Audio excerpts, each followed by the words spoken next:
32.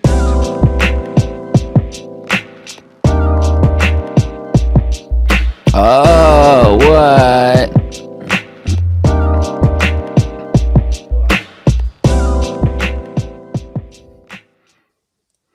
Hey now, this is Tapped In with Tanjint. Today we're featuring The Thought. This podcast and broadcast, this YouTube show, I'm so sorry, is brought to you by Untapped Hip Hop in partnership with Productive Culture. And I'm Tanjint the Wiggy Woo. I'm from San Marino, California. I am a local artist and writer, and I, in addition to doing nerdcore hip hop with my group West Coast Avengers, you can catch us at westcoastavengers.com. I write about indie hip hop all over the SoCal region with an emphasis on the Inland Empire. I write for websites like Zeus Entertainment, for Juicebox, for Untapped Hip Hop. I write for Platform Collection. I write for a lot of websites, some more regularly than others, and this is actually the year-long culmination of a sabbatical that I have taken from blogging. A year, up to a year ago, I was blogging about 20 pieces a month about IE hip hop, mainly IE hip hop. Sometimes I would touch on SoCal in general, like I have San Diego and East LA and Orange County artists that I write about, in addition to sometimes even touching broader hip hop, people like, articles about Kendrick or Eminem or, big artists as well. And I stopped for a year because I was feeling a little burnt out, and I wanted to do something like this where I could just talk extemporaneously and I could cover lots of topics. And when I was, searching for how I could do that and thinking about how I could do it over the last year, I thought about my friend Jack Mabie, The Thought, who I have had a lot of interesting debates and discussions and arguments with, and and it's great because I quickly learned that outside of myself, I don't know anyone else who's listening to as much indie hip hop from our region as him. The Thought, when I met him from Pomona, I hear people refer to him as someone from Pasadena. What was it? Now he's in Tulsa, Oklahoma. From HBO Watchmen fame, for those of us who watch that. And so, we have him remote, and I'm so glad we were able to do that. So big shout out to JMKM Productive Culture for making that happen. Woo! And the thing that I really want to bring with this show that I think could be different is I listen to a lot of IE stuff, music and podcasts, and I like all the stuff I listen to by and large, but I always wanted to hear more IE podcasts that talk a lot about IE hip hop, and it doesn't exclude us. We're going to talk about culture. We're going to talk about other indie hip hop. The Thought not only listens to that stuff, but he actually, I think, listens to a broader range of non-IE hip hop than I do. And that's another reason I like to bring him in. And he's shown me some stuff that we're going to talk about as well. And so, yeah, I'll stop there with the introduction. Jack, you want to say anything as we start? Jack, you can call me The Thought. You can call me Jack, whatever floats your boat. I'm originally out of Highland Park, California. I lived in Pasadena for a long time, and then I lived in Pomona for a long time, and now living in Tulsa, Oklahoma. That's wild. Coming here live from my home studio here in Tulsa, and I've me and Tanjint have had a lot of really, as he said, interesting discussions and debates and arguments regarding our taste in music and media and politics. Yep. And there's a lot that we agree on, but it's the little details we disagree on is where a lot of fascinating shit comes up. Yes. So I'm really excited to just kind of crack that egg open. Exactly. And I think we're going to start, as we experiment with this podcast, my loose idea is we'll kind of bracket these segments with videos, and so we're going to play a little video, and that'll kind of spark, we'll talk about the video, and then we could kind of pivot from there into our topics. I think loosely we're going to be talking about IE hip hop, indie hip hop, nerd culture, and a little politics and culture and stuff. But, maybe we'll veer from that path, but maybe we'll try to stick to it. And so JMKM. Oh, yeah, that's him. Yeah. Hey, I can. Shout out Cam Gnarly. I can, and I won't. I can hide my eyes to be low with you.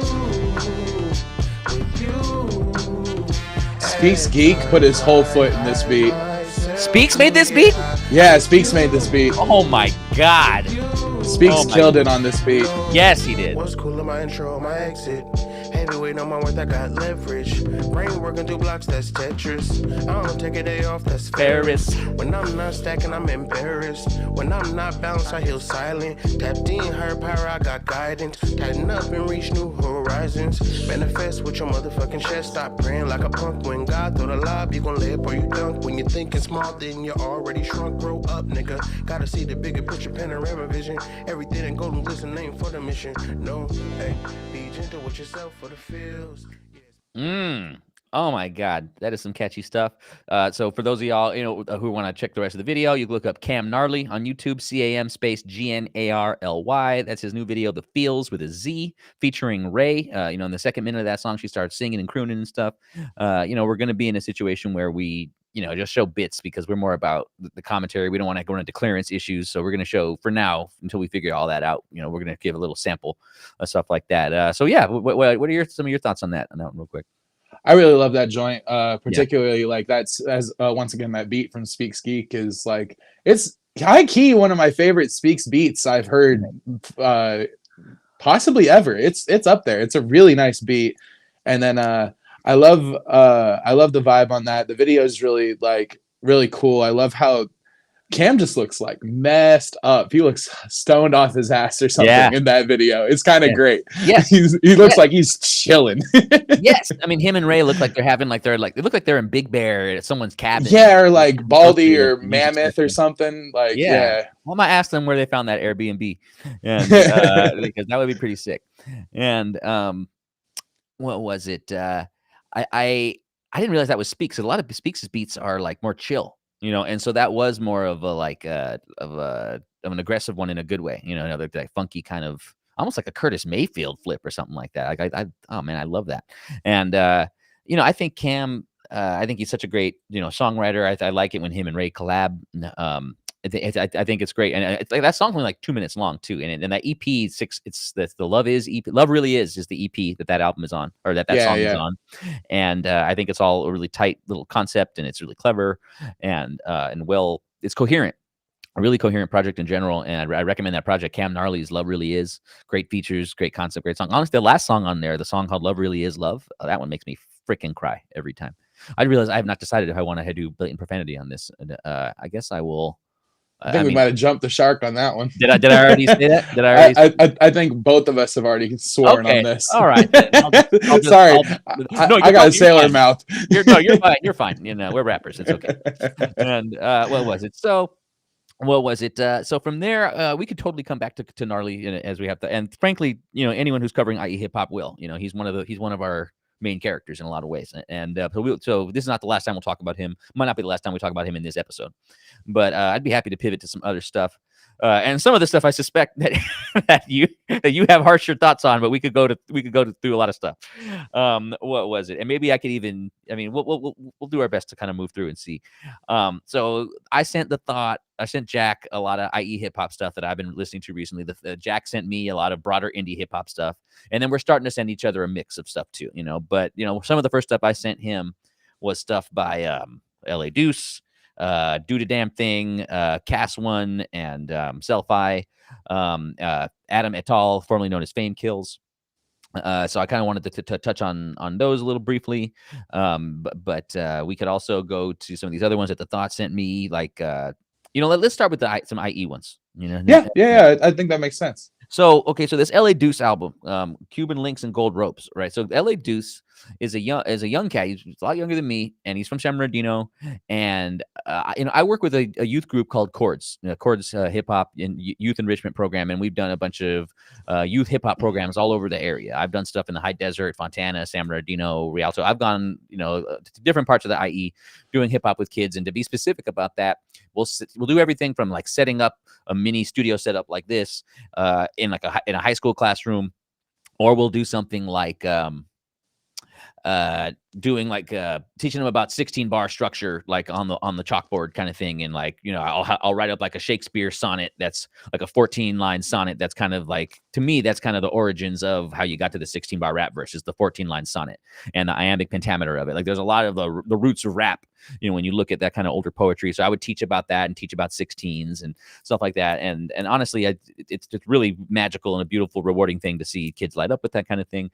And, you know, That's I've awesome. always, thank you. And I've always liked to do that stuff with kids, not just like go there and talk about like, stay in school kids, but also like do music with them. Like I brought in beat makers, I brought in people with synthesizers, you know, like it's cool. And LA Deuce is somebody who has also visited the students that I work with in, with Chords. And that's how I first became aware of him. Edwin Johnson from Chords, you know, made me aware of Deuce, because Edwin Johnson was a little more in touch with more street stuff. Cause like, you know, as anyone who is familiar with Jack and I, and if you're not, you will over time learn, like we're kind of more from the nerdy niche of Inland Empire hip hop, whereas there's absolutely gangster rap, there's absolutely street stuff and crack rap. Like you have all the subgenres, you know, that you can imagine exist, you know, in the region. And LA Deuce is somebody that I was less plugged into because I'm more backpack and I'm more into hippie stuff. But you know, I looked into him, and it's a little more gangster, a little bit more street, a little bit more talking about your friends that are in jail and the roughness of the, you know, the rougher blocks of San Bernardino that you're in.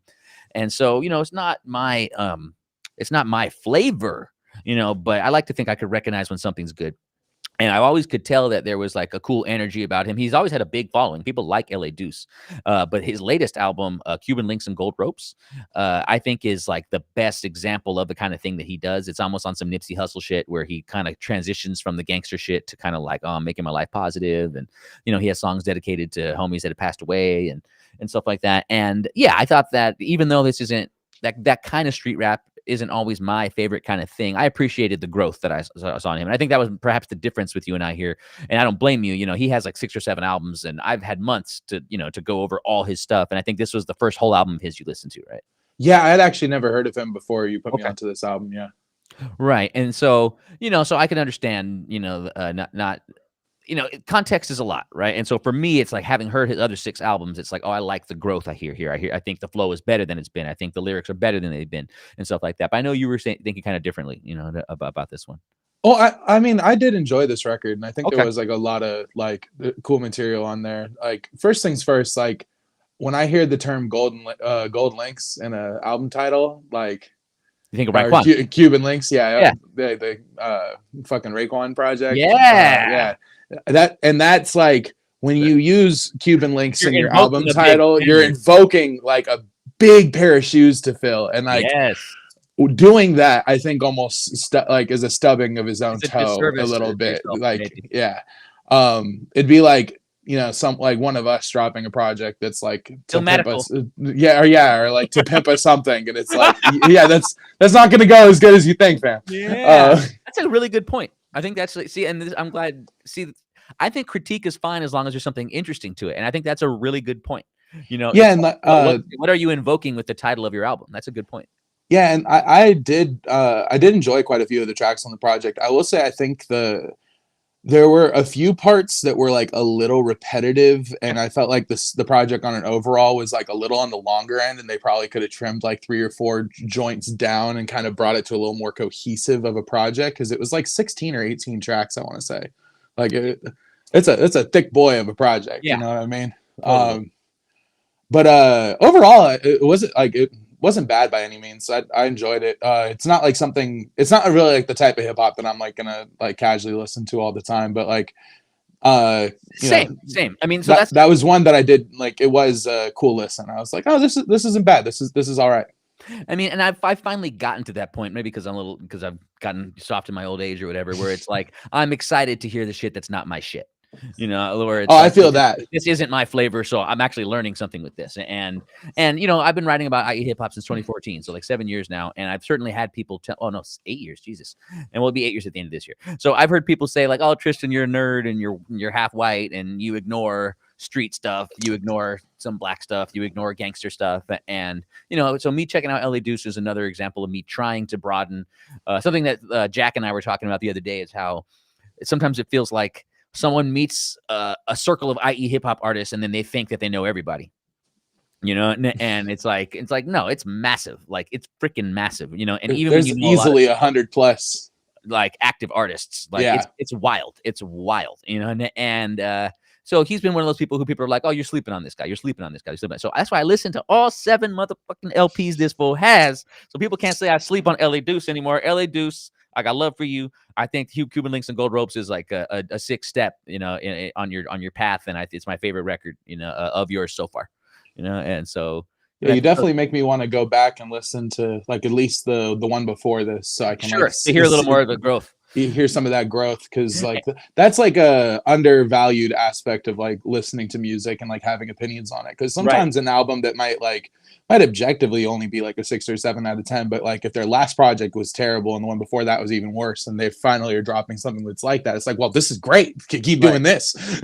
Right. I mean, you know what, that almost makes me, I mean, this may be jumping the gun, but makes me want to talk about the Maya Huyana or Yah-Ra, you know, the Raw EP. Yeah. Which actually I saw that I'm not sure what context you're gonna do your lists on, if you're gonna just drop the list or if you're gonna tweet it or Oh no, I'm gonna be filming a series your of own YouTube video for your YouTube videos. channel. Okay, Yeah, so yeah. we'll be sure to plug that. We'll be sure to plug that. So the thought, Jack Mabie has his like top lists of 2021 coming up, and he actually showed me the actual lists.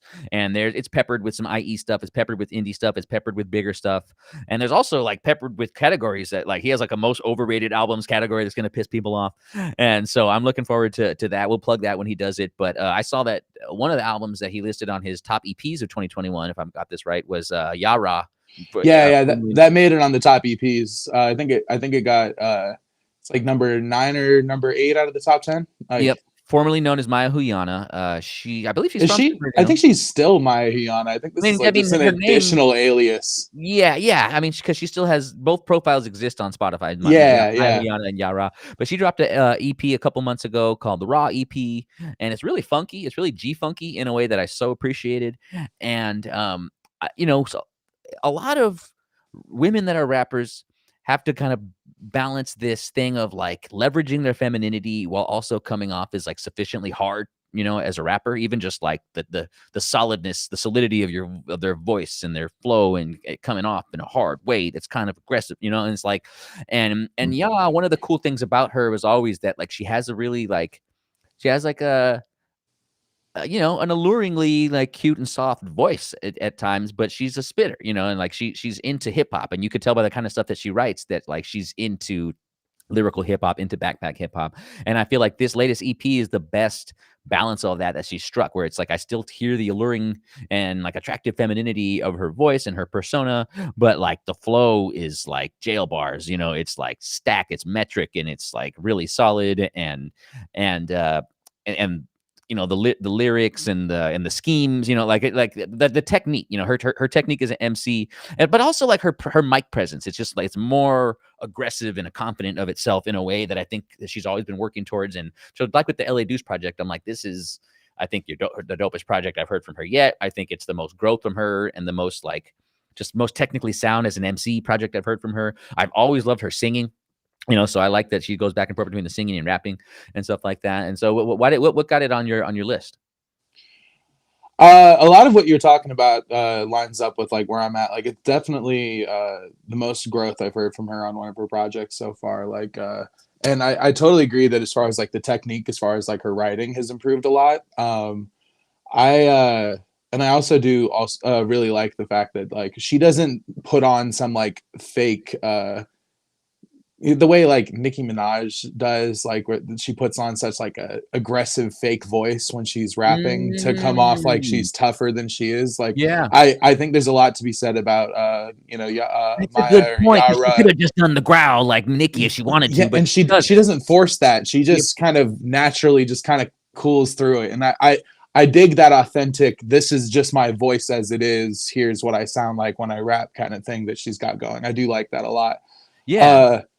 For me, like that project, it was solid, and there was like a few tracks on there that I really liked a lot more than like pretty much anything I've heard from her so far. And I've been listening to her for like 4 or 5 years now. Like I've known her music for quite some time. Yep. And my main thing on the project was like the mixing was super inconsistent. There was like one track that was like 4 times louder than everything else on the project. Oh, It was like demo loudness, demo loudness, demo loudness, way too loud of a master, demo loudness, demo loudness. Like it was a weird inconsistency that was going on with the mixing.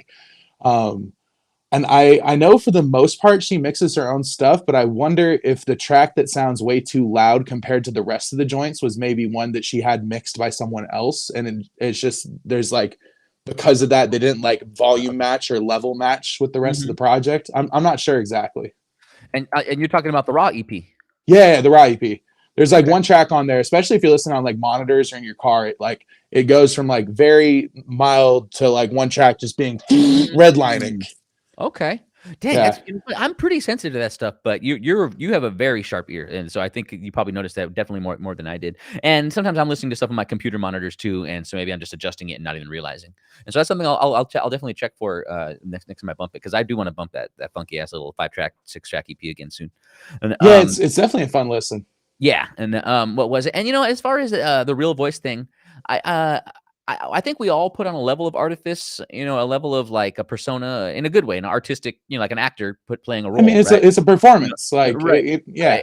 But I actually think that Maya's rapping voice, like you said, is pretty close to her real voice. Mm-hmm. Yeah, and I mean, I've only hung out with her socially 2 or 3 times, and but certainly the impression that I get, from having talked to her and then having heard her rap, and I've heard her rap live, is that it's pretty accurate to there. And so that's a good point what you're saying, how she got more aggressive without doing the Nicki fabricated thing. And I thought I actually think that's a really good point. Damn, I'm glad. See, I'm smart to bring you in. And okay, so I think let me have our Maestro JMKM hit us with our next, that'll be our IE hip hop segment for today. I'm like, I'm learning. I'm like, okay, we'll cover about 2 albums at a time when we do that, and that's cool because we probably listened to 6 or 7 of them, so that we're good for a while. So what was it? So now we'll do this next one is I think Everything I Want from the homegirl Moni. I met her once performing at a show in Pasadena, and I think there's a lot of improvement in a lot of ways too. But let's watch a little bit of the video and then we'll talk about it. Which of you bitches have been happy? I've been quiet and inconsistent, moving silence with intuition, annihilate opposition, survival rate non-existent. I'm gifted with the vision, my precision brings it all to fruition. Okay, now fuck all that humility, I kill them with a guillotine. I'm at their neck, they feeling me, y'all airheads, silly me. Does she sing or does she rap? Does she rap or does she sing? I do everything under the sun and in between. Great at a lot of things, not sure how to spend my days or my nights or my time. Stuck in my ways, always right. Work through the strife, something light. No ducking phase, always fight. Loft living, downtown, big ass windows. You busy chase these IG hoes, get everything that I work for and I search for and I move forward and I make it look easy, but it's shit hard. I want. Oh, that punch. Yeah. I ain't even trying to floss. I ain't even trying to... I even like the beginning scheme, like the my vision brings it all to fruition. Like to me that's like a combination of like on some positive shit and then on some vocabby shit without going too far with either. Like and I know that how do I put this? She like to me there's a lot balanced there, right? Like she's balancing like again the feminine attractive persona that a lot of women rappers leverage, and legitimately so, right? And also there's fun and humor to it. It's kind of a fun, simple, almost like a throwback mid 2000s kind of pop single beat. And I like the hot Cheetos. I mean, I like all those Latino cultural touches. Maybe that's part of why it gets me. What was it? But yeah, I've only met her once. I've only seen her perform once, and I haven't even actually heard her albums. But I appreciated that she dropped that new video. It was kind of still like things were still kind of closed up. I mean, it was a few months ago, right? But I what's the word? I like her spunk. I like that she has like that she has like a funny, bubbly personality to it, because not every I like a lot of backpacky deep rap shit, but not everything has to be like the deepest backpacky rap shit. I like that she has some light, fun stuff and kind of has fun with her sexuality and her humor and stuff like that. I feel that. For me, I like that kind of beat doesn't do it for me in the slightest. Like that's like those kind of beats. Like I feel like that's the kind of beat where you take 3 samples off Splice, you throw them in an Ableton session, and you just call it an instrumental. Like you're done for the day. Like and like it's just really basic and uninspired on like a production level. Sure. So that gives it like a hard time for me personally. Mhm. But I mean, like her energy is totally cool. I Yeah. definitely fuck with like her energy on the microphone, and I dig I think it's fun sometimes when like women that are rapping just kind of have that like full braggadocio approach. Mhm. I think that's fun. Yes, that's a lot of what I like about it. I just it's I've heard some of her stuff over the years, and like there's and like to preface this, I don't really like when guy rappers talk about like, oh, she's sucking my dick, Right. da da da da da. I don't appreciate like graphic sexual Sex rap in content general, in my rap that I listen to begin Sure. with. Right. And she has some tracks that are like really graphic. Yeah, Like, she does. like She has a song with Diesel. It's all about oral. Called yeah, and I don't know about that one, but I've heard some older stuff of hers that's just like it's graphic to the point where it's like it's borderline obscene, and it's just it's not for me. Like I can't like hate on it across the board. It's just like usually when I hear it, it's just like I'm just kind of cringing on the content. Like the bars are there, the flow is there. Sometimes the beats are even there, but it's like the content is usually just kind of like, I don't even want to hear this from the homies, like, let alone the home girl. I mean, so what you said about that beat, I think about that kind of thing sometimes. That where I used to just want to pick the dopest beat, and then over the years I started to learn. Oh, sometimes you pick a minimalist beat so you can flex more. Sometimes you pick a crazier beat because I'm doing less rapping wise. Sometimes I'm gonna be rapping laid back on this beat, so I'm gonna pick something that fits different ways. And so certainly that beat is the kind of thing that you're like, I have to show personality on this, and I kind of feel like that's a choice you make when you don't want to have to compete with the beat to kind of like exhibit yourself, and so I appreciate it in that regard. But I feel you when it's like, yeah, it's not my favorite kind of beat, but I appreciated her approach to it, and I thought that she understood the assignment. It's like, hey, this is a beat that's really simple and repetitive, so I'm gonna really do a lot of personality on this. That's also kind of where I think I disagree a little bit, because I feel like even though she has a lot of energy, that energy is just kind of steady the whole time. Okay. There's not a lot of dynamic to how she's delivering that energy. And like with a beat that's so whatever, like it just kind of does nothing the whole time. Like it would be interesting to see more change ups to her flow, more dynamics to how she's delivering it, instead of just, she kind of hits it with the same pocket the whole time. And she kind of hits it with the same level of like attitude the whole time. It's just, no, I respect what you're saying. This is going to be one of those things where both me and you and the audience are going to have to learn over time, like how okay it is that we see things so differently, right? Because I think that's a beautiful thing. Because I totally respect where you're coming from, but I totally see it differently. Because to me, her first 8 bars, the precision and intuition, it brings it to fruition. Like she starts off kind of vocabby and a little more choppy and barsy, and then at that 8 bar where she's like, fuck all that humility, like you said, she starts to go into a little bit more of the jokes and the sex and the stuff like that. And so to me, there's a little bit of a content pivot there, and then also just the built-in dynamic pivot in most songs is the verse to chorus thing, right? And so it's like, the rapping, she's like the everything I want, and then it gets smoother and stuff like that.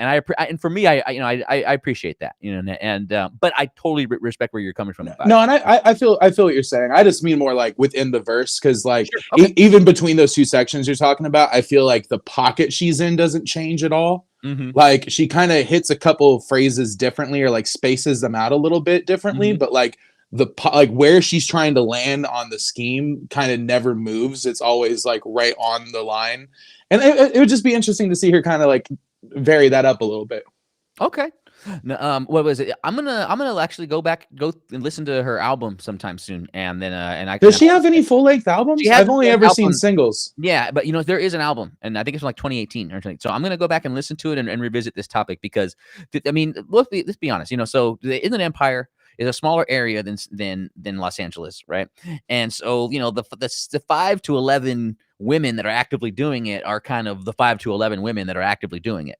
5 to 11 is so mean. No, I didn't mean mean. No, but it's true. It's just it's harsh. Like there's 11, but there's probably 5 or 6 at a given time that are very active. you know, that are No, I putting hear out you. content, putting out videos and stuff like that. And it's like, one, I like the stuff. Two, women are among the most prominent indie hip hop acts. Who tours, Reverie tours, Velda Wonder tours. You know, a lot of the, you know, the women that used to play in the IE and 626 scene, you know, in Covita and Katie Jakes are now touring the world and stuff like that. So we got to be watching these women. One, because they're dope. Two, because they get bigger and quicker than us. You know, and what was it? And you know, we absolutely need that that diversity of voices and to be checking out what they're doing and stuff like Oh, that. 100%.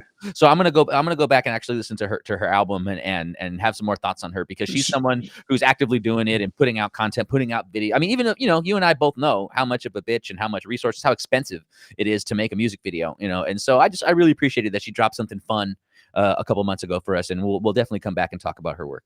Oh yeah, and please do send me the link to that album. And I will. also, just to clarify, like, you know, I have nothing but respect for what she's doing. It's just not really for me. That's the only point I'm really trying to make. I mean, we're gonna learn this. People are gonna learn this over time about you, right? Because it's like people want to say that you're harsh, right? And then again, and there's a level of like, it's cool that like I'm nice and you're harsh, and I think that's gonna be a good balance on the show, right? We got the good cop, bad cop, right? But let me also say, folks, it's like I've scoured the region, and no one is listening to more of your shit besides me than him. So how harsh is he really? You know, because to me that shows a humility that like that you're willing to listen to your peers, because some people aren't. You know, and two, I like you and I do something kind of similar where we will put our peers alongside of the major rappers, you know, the major artists and stuff like that. Like if we listened to 100 albums this year and 30 of them were IE and 10 of them we thought belonged on the best, you know, 25 along with 15 other not IE artists, then we're going to do that. We're not, you know, and again, I have to respect other people who see it differently. I know I've been friends with some people who don't think so highly of the community musically collectively, you know, but I think that you and I are willing to listen to that stuff. And I think that your harshness is offset by your willingness to listen to your community and listen to people in your community. And furthermore, it's like, I think, yeah, let it all be prefaced with like the thought and I know how hard it is to do music. We know the effort it takes. We know the money it takes. We know the investment in blood, sweat, and tears it takes. And so we're never just shitting on somebody, but I think he's respecting us enough to be honest, and I try to do the same thing too. And I think he's going to help keep me honest, because it is my instinct to be nice. But you know, having someone who's so analytical and critical allows me to flex my analytical and critical stuff. And then he's going to have to argue back when I say, well, here's why I think it's good though, you know. And so so it's good, you know. What was it? I wanted to pivot to a little bit of non-IE stuff, like some of the stuff that you sent me. Like you sent me Juno, you sent me Little Sims, you sent me Mock Homie, or Mock Homie, as Bonnie Blue corrected me the other day. What was I thought it was Mock Homie. I thought it was Mock Homie. I'm like, look, I guess I have a master's degree, but I've never left the continent. So you know, forgive me, worldly Bonnie Blue, you know, to world tour experiencer. For I didn't, you know, yes, I'm seeing the French phrase "homme." You know, I have a cologne that says "homme." You know, like. But because he was a rapper, I'm like, oh, maybe it's homie. Maybe his creative way of saying homie. And I should have figured because it's Haiti and French, and you know. Yeah, it's like a patois thing. I'm becoming more cultured, so I appreciate all your patience. What was it? But yeah, any one or two of those records that you wanted to touch on a bit?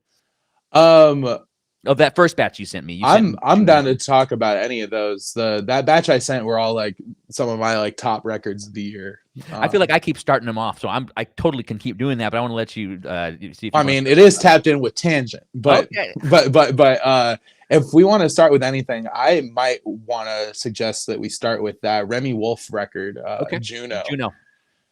I had never heard of Remy Wolf until she did a Cave episode with Kenny Beats, and I immediately fell in love with her writing because she's absolutely hilarious to me, and her vocals are almost like unmatched in the industry, especially when she starts getting into stacks and doing harmonies. She's unreal. Yeah. And that record is like probably the best debut I've heard from an artist that I didn't know about prior to hearing their debut. I've heard like a couple years. Like that one's incredible. Yeah. So that album is so bright. Like it has such a brightness to it. It's so colorful. It feels like a box of fruit roll-ups or Fruit Loops or gummy Skittles or something. Like it has such brightness and color to it. I love her kind of positive hippie city hipster attitude. And she talked about I love my family dynamic. I love myself. It's a lot about self-love, but also kind of being like a geeky outcast, but finding the joy in that anyway. There was a lot of it that like I couldn't help but feel the melancholy shining through even her bright, happy stuff. But the production is so bright. I agree with what you were saying about harmonies and stacks that she does. She has a pretty unique and kind of thin, high voice, and there's definitely elements of like fast syllable rapping to it, but there's a lot of it singing. And I appreciated the hell out of it. And I couldn't help but get the melancholy out of it, even though there's a lot of happy, bright, melodic momentum stuff. But I definitely got some melancholy, which I felt like maybe part of her point is like she's going to. I think it is human experience. Is a multidimensional thing. And so it's like on one level, this actually comes to the thing that you and I were talking about earlier, that Jack and I were talking about. And this actually helps, I think, explain some of the differences in our philosophy, that he's more of a like super attentive listener, whereas I very much, especially as I get older, I like to put on music in the background and can I enjoy it on those terms? So can I put on your album and do the dishes? Can I put on your album and do the laundry? And is it a good vibe for that? Whereas Jack's like, no, I kind of feel like to really have an opinion, you should study it. And I think both of us have a point. I think that those are both valid perspectives. But, the Juno album is one of those where it's like, okay, if you just listen to the surface, it's bright and fun. But it's actually like there's some real melancholy and human sensitivity there too that I think is really cool. Yeah, I totally feel that. And I think that is like kind of the point with the record. I would say she's successfully doing what Billie Eilish was attempting to do with Happier Than Ever, where she's putting like the whole point of the music is like this facade of being happy when you're really at your lowest. And like, I think that new Billie album is a complete flop. I think it's like it completely fails at doing that. But I think the Juno record is like the successful very successful version of that same kind of concept. And like the melancholy is there. A lot of those tracks are coming from a place of like serious, like self-destructive, like low esteem kind of stuff. And she's playing off of it in a really bright, happy sounding way. But like the actual nitty gritty of what she's saying is like kind of depressing. And yes, that's how I felt too. And I love that. I absolutely love that. I love when someone you play with that too. Like as an artist, I think you play with that dynamic too. I love that alchemy of like converting those worst moments of your life into really beautiful art. I think that that's like a really cool thing to be able to accomplish. And she's doing that young as hell. And I also really love the like the 90s aesthetic to how the album sounds. 90s about it. There's a lot of like very new Gwen Stefani vibes, like a lot of like Red Hot Chili Pepper instrumentation throughout the whole project. Like I feel like Timbaland could have been in the studio helping make some of those beats. Like there's such a diverse mix of influences. And as you were saying, like there's some speed rap that she does, and it's just creative as hell. It's so cool. And I can't wait to see what she does next. It's like kaleidoscopic. It's like a kaleidoscope of colors in her work. So and like if you watch her videos, speaking of kaleidoscopes, holy shit. I need to check that out. Send me a pic. Remy Wolf, Juno. The album's Juno, Juno from Remy Wolf. The last thing we were talking about was Everything I Want, a video by Homegirl Moni. Earlier, we also played, you can get that next one queued up, JMK, please.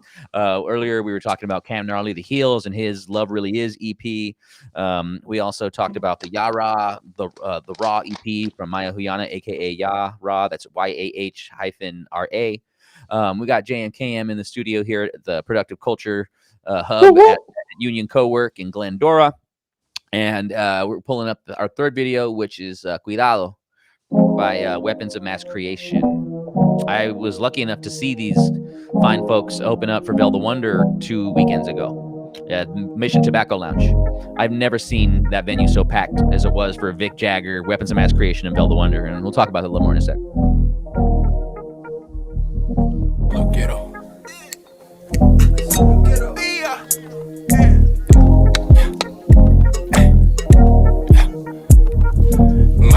Rica, dame la vida, solo quiero tranquila por encima, por encima, por encima, por encima, por encima, por encima. Mami esa rica, dame la vida, solo quiero tranquila por encima, por encima, por encima, por encima, por encima, por encima.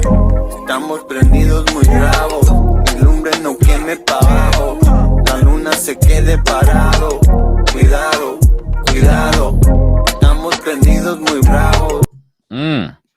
So, Weapons of Mass Creation, man, I've been seeing them on Instagram for years doing their funk band thing. I've seen them do stuff with rappers.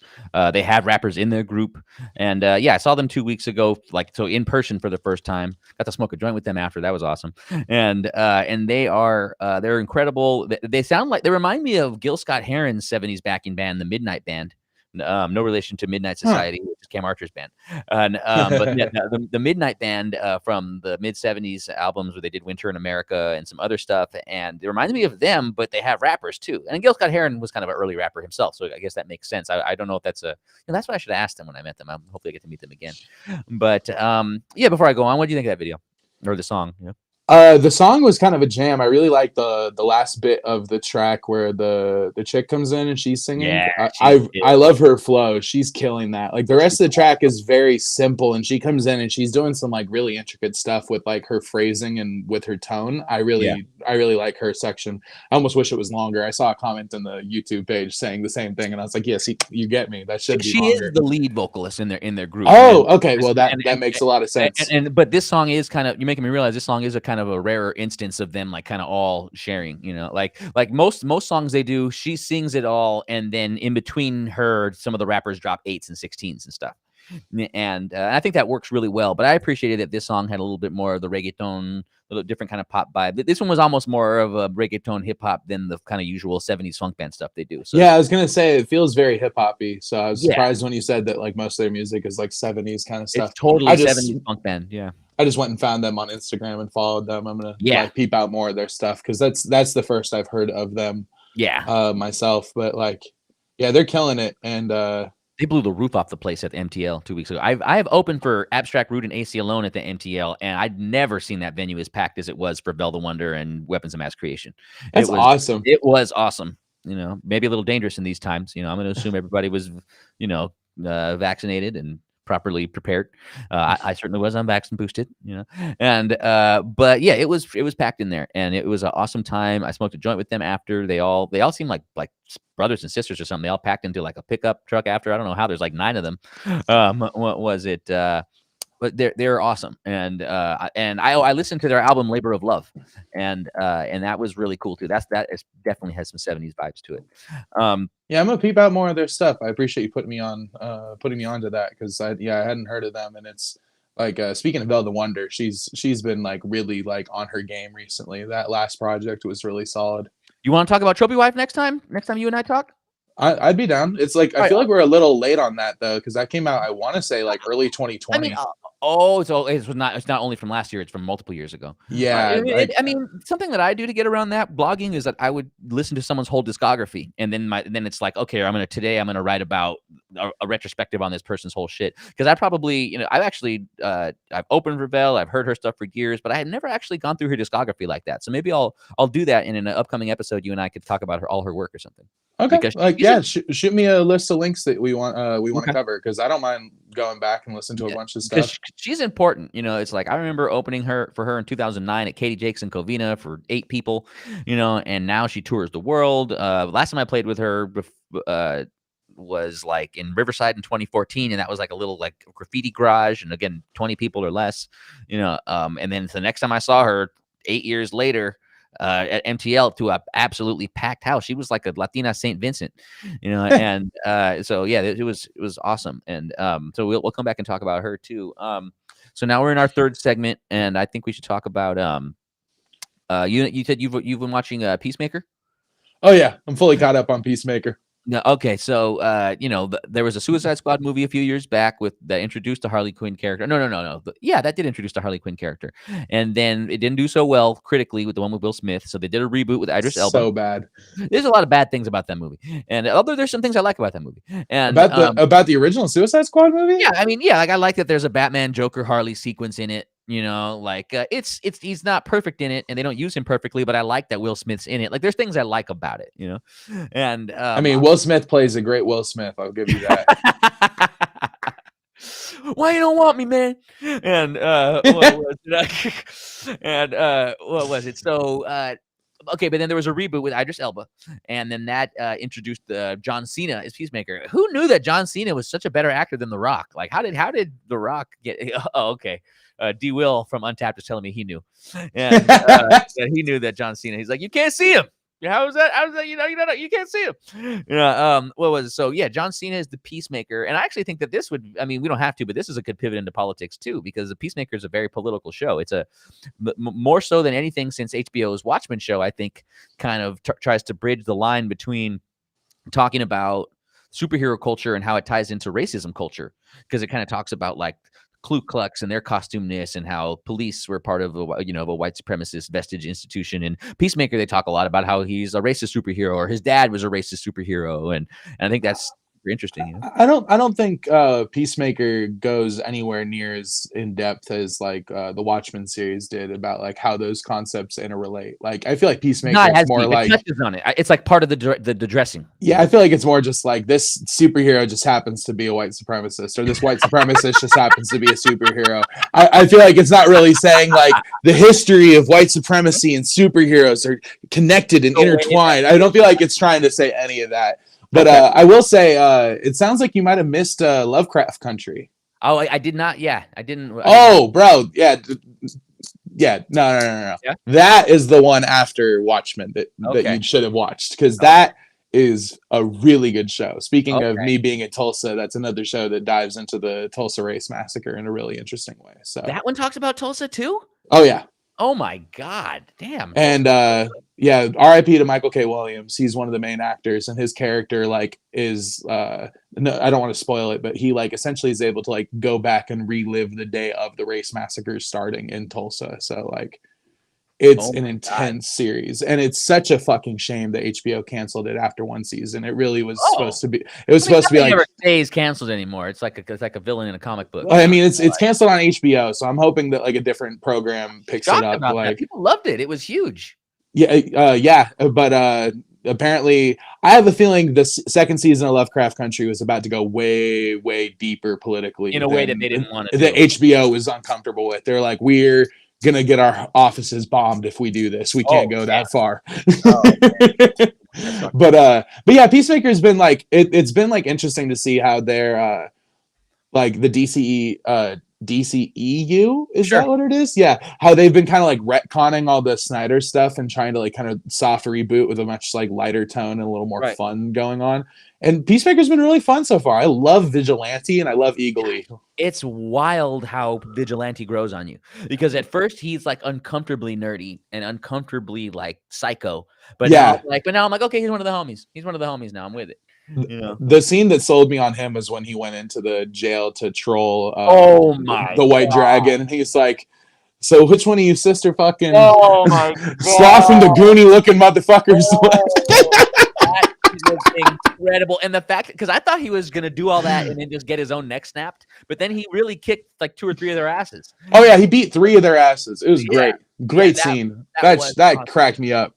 And we're gonna move on from this segment pretty quick. I'm gonna talk about just a little bit more about it to sum up some of my thoughts on Peacemaker. I think that it's again a pretty smart blend of funny and melancholy. It's like it's a really funny show. It's darkly funny, but there's also just a super like sadness to the character and to other characters in it, and you get more depth in that each time. And again, I love the way that James Gunn plays with superheroes. What he did with Guardians of the Galaxy, what he did with the Suicide Squad, and what he's doing with this. It's a weird mix of deep and funny. Yeah, no, I feel that very much, and like it's like I feel like it's something that like a good number of people can probably relate to. It's like the parent does something terrible and finds a way to blame one of the children for what they've done rather than like taking responsibility for it themselves. And it's like it's a cool dynamic to watch, like in such a weird context. It's cool. And when we get our timing on the segments down more, I think we'll be able to, the season will finish up, and then we'll talk more about the whole season. Because I talk more about it. What was it? Let's hit that 4th video. What was it? So my guest today is Jack Mabie, aka The Thought, and this is actually his latest video. And I'll tell people right now, my policy on this will be like, if you got a new thing out and you happen to be on the show, I'm not going to not put your thing on the show. talking on the show with me. And in fact, that could be kind of cool to have the person on themselves to kind of be interviewed about the content. So this is actually something from Jack himself, as well as Zen Soul, and produced by Willie B, aka Ichiban Don.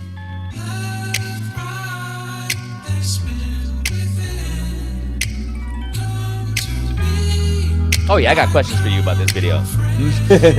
I'm just like,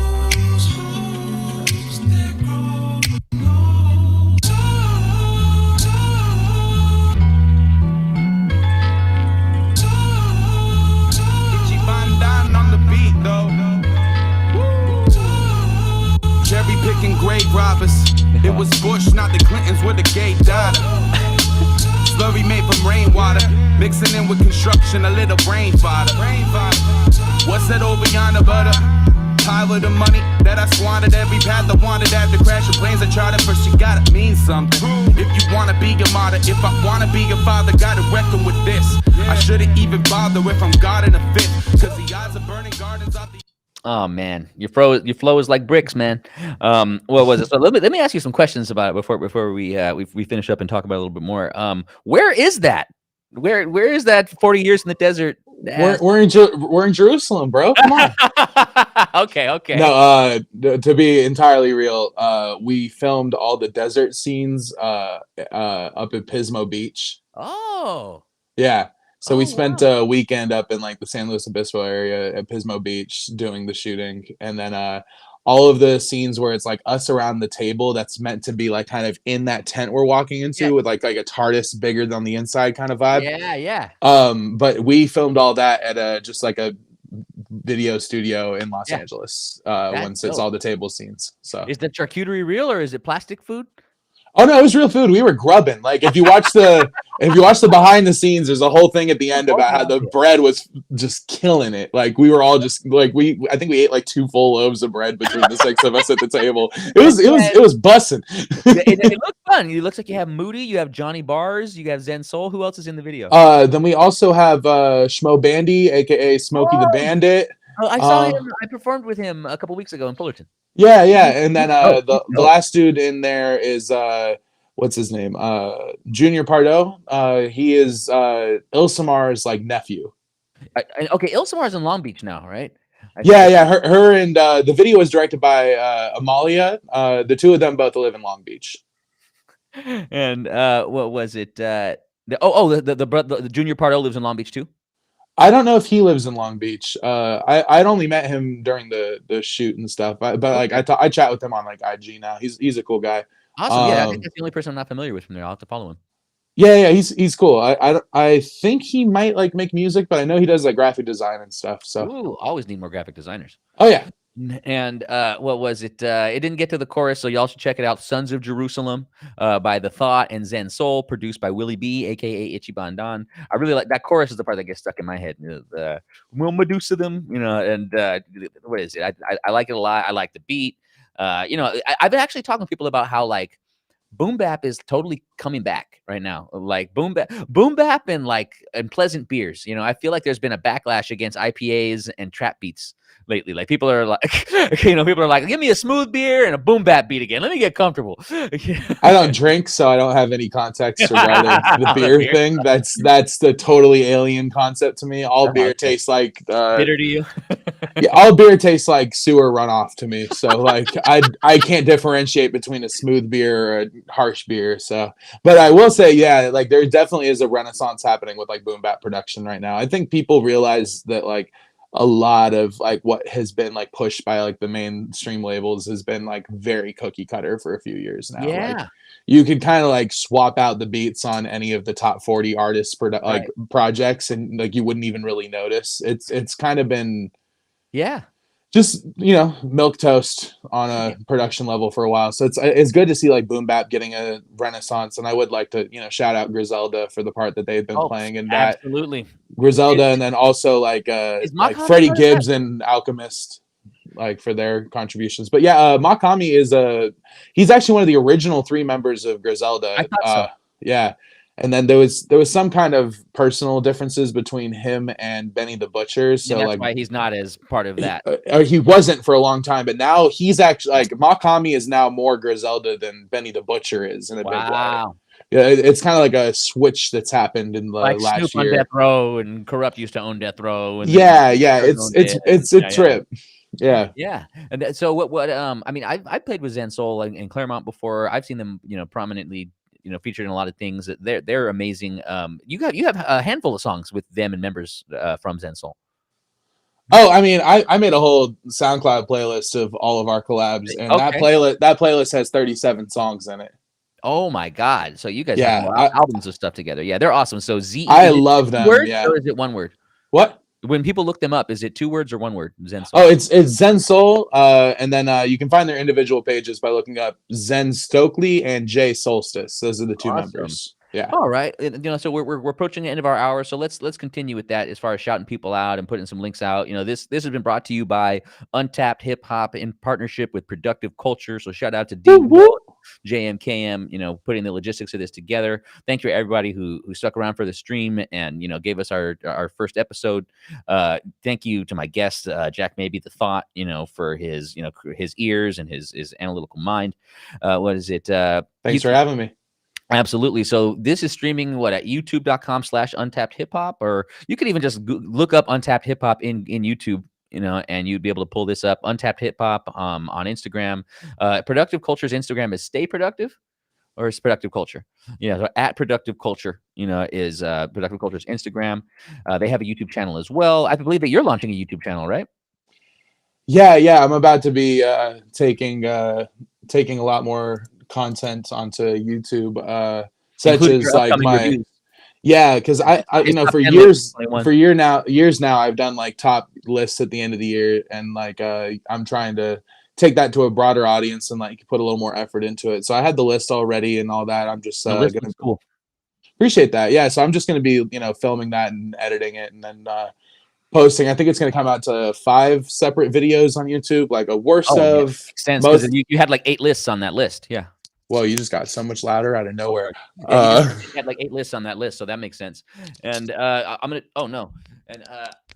do my best to put at when we do, because this is streaming right now, but we're gonna probably repost this. Maybe I know it'll be edited, but we're gonna post this as an episode, and I'll try to put relevant links to things we talked about and things that we featured on this episode. Yeah, especially the music videos, so that like people can just like click through to the heels and stuff like that. Right, the heels and all, and see the full version of all these videos that we gave you guys snippets of. I'm Tanjint Wiggy Featuring. You can check me out at westcoastavengers.com, and then if you click on westcoastavengers.com, it'll take you. There'll be a music video on the page, and you can find our YouTube channel too, which is West Coast Avengers.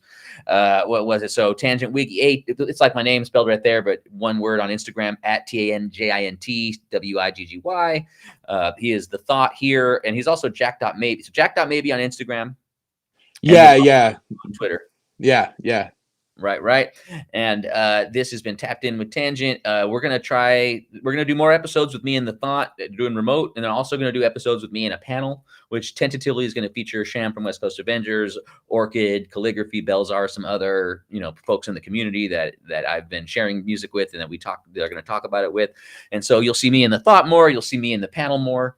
And we'll talk more about, we didn't even get to politics, but we will. The Thought and I definitely will get to some of that kind of stuff in the near future. What was it? Untapped Hip Hop, Productive Culture, Stay Productive, Tap Into Your Potential. Thank you so much. I'm Tanjint. This has been the Thought. We appreciate you. Thank you.